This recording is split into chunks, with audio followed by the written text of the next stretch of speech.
Alright, so I'm not quite sure how to make this video, so the reason I'm making it is because everyone comes to this conclusion that Merris is the most busted character.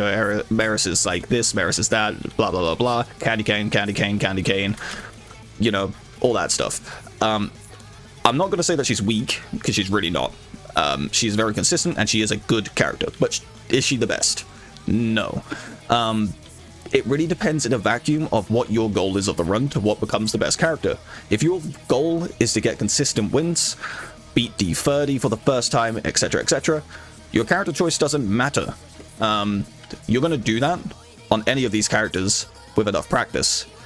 So the best character in that aspect becomes the one that you have the most fun on. I know it sounds like a cliche answer, but hear me out.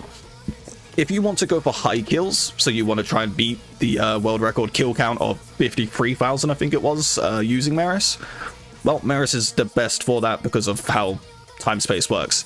If you want to go for the highest level, Merris is the best for that because of the way time-space works, and I'll hover over here, time-space being the infinite pull range. But let's say now you want to try and obliterate bosses the fastest. Is Merris the best for that? No. Why? Merris cannot achieve the same amount of luck percent that other characters can. And why is that important? Well, all your proc chances for stuff like Soul Stealers, Chain Lightning, Grapple Strike, etc. are all based from luck. So they have a base chance, which is then multiplied by your luck percent. Depending on the conversion ratio, depends on how much of that luck percent is affecting the modifier and the multiplier to give you a final percent of proc. But for this example, we'll use Soul Stealers. Soul Stealers being a 1.0 luck conversion means if it has a 11% base proc chance, 100% luck makes it 22% proc chance. Why is this important? Well, how much luck can you realistically get on Merris? Merris has no unique that gives her a bunch of luck, which means stacking luck is only ever going to happen on your gear naturally, which limits her quite significantly. Now let's compare this to someone like, say, Skadi. Skadi has Leprechaun Boots, 48% luck. This is incredibly high. Boots can never roll luck naturally, so to have a pair of unique boots that has 48% is just incredible. If I remove this, you can see I go down to 106%, 48%, 154%. This is insane. For this reason, she also has Witch Sword. Witch Sword gives you Wind Fervor. Wind Fervor means when you attack, you have a chance to proc an additional attack. This can only ever proc up to 2 times in one swing.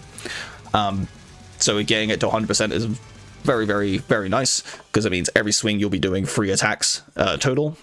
I have 154% luck on my on my Skadi, sorry. So this means this is giving me 75% baseline, plus then some for the extra 4%.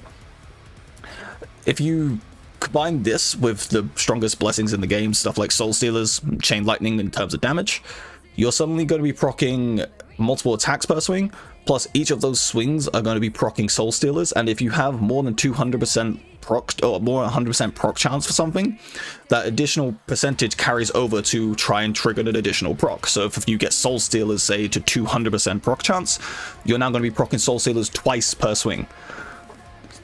For these reasons, Skadi has the highest, like the fastest boss kill speeds in the game. One swing, and suddenly you're proccing a billion Soul Stealers and bosses evaporate. So for fastest kill times, Skadi beats Merris. So Skadi, in that aspect, becomes the best character. Now let's think about, okay, I want to try and get the highest luck possible. Merris isn't going to be the best for that. That's going to be Nixie. I only have 107% luck on my Nixie, which could be high if I put this on, but I want to run cool off. 107% luck, but this is additive to the extra 130% I'm going to be getting from Sign of the Rabbit. So that is actually 237% luck on my Nixie by the time I hit level 40. Well, on top of that, then Serendipity, which is 110% multiplicative, plus then Shrines, you can easily hit 800% to 1000% luck on Nixie. KFU on the Discord from Death Must Die has videos and screenshots of him hitting, I think it was 1180%, something ridiculous like that. And for those reasons, she too can also have some of the highest fastest boss kill times as well, rivaling Skadi's. The only downside is, of course, she doesn't get a 30% win fervor. She can only get 3%, but she does have the fastest, the lowest attack time weapon in the game, of being Priest Knife at 0.38. Put some attack speed on that, and it becomes 0.32. So for this reason, Nixie now becomes the best character for trying to achieve the highest luck and the second fastest kill times. But also, if you factor all that luck in, and then you grab something like, please tell me I can find it quickly. I need to organize this better. You grab something like Jackrabbit. Now suddenly, you're spamming your dashes with the cooled-off relic, you're resetting your dashes, you're proccing Jackrabbit, this stacks on itself. Now suddenly she can achieve the fastest movement speed in the game. So Merris is beaten in that aspect. Now let's talk about survivability. Of course, the best way to survive is never to have enemies be alive, right? So you kill everything. But let's say you're a newer player. You can't just go and kill everything. You started playing after the Christmas event. You don't have strong weapons. You don't have Candy Cane, for example. Well, your best character for that then becomes Averon. Why? Well, he has two signs, really, that does that perfectly for him.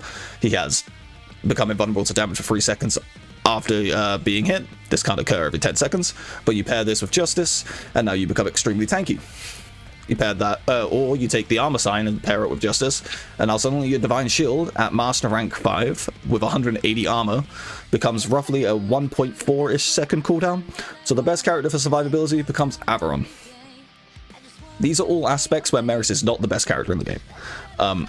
Now, I could ramble on about why Kront sucks, but mostly that comes down to because of the fact that a lot of his signs, attack-based and attack builds aren't that great. But if you enjoy Kront, and you like playing Kront, Sign of the Earthquake is actually fantastic, and so is Sign of the Tornado for the extra range.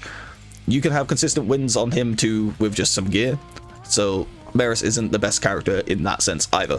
I have a primer, I'll just tap to it here somewhere. I have a primer and a frequently asked questions thing that happens in the Discord. I've gone through, I've accumulated all the answers as best I could to explain them all, as well as a section where I try to break down what I just said in a rambly way, in a more constructed manner, as well as provide guides on how to build each character.